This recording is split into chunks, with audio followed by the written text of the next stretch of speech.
Just in, Bea Alonzo isinugod sa ospital.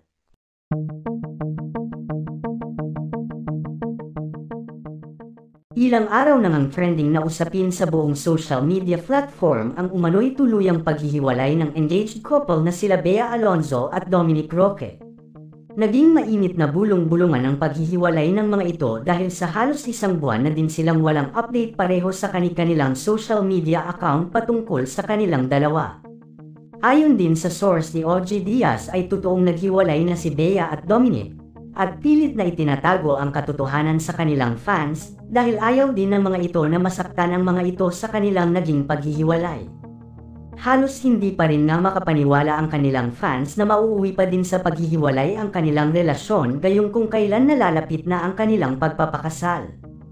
Samantala ayon naman sa aming source sobrang nasasaktan ngayon si Bea Alonzo sa kanilang naging paghihiwalay ng kanyang fiancé na si Dominic Roque. Hindi pa man nila tuluyang inaamin sa publiko ang kanilang paghihiwalay ay batid ng mga netizens ang labis na kalungkutan ngayong nararamdaman ng mga ito base na din sa kanilang post sa social media. Sa kapapasok nga lang na balita ayon sa source ay dahil sa labis na depresyon na nararanasan ngayon ni Bea Alonzo ay hindi na kinaya ng katawan nito ang mga problemang kanyang kinakaharap ngayon na naging dahilan ng kanyang pagkaka-ospital ngayong araw lamang. Ayon pa sa balita kasalukuyan ngayong nasa ospital ang aktres at patuloy itong minomonitor ng kanyang mga doktor. Ayon pa sa balita labis na nag-aalala ngayon ang aktor na si Dominic Roque sa sinapit ng dating fiancé.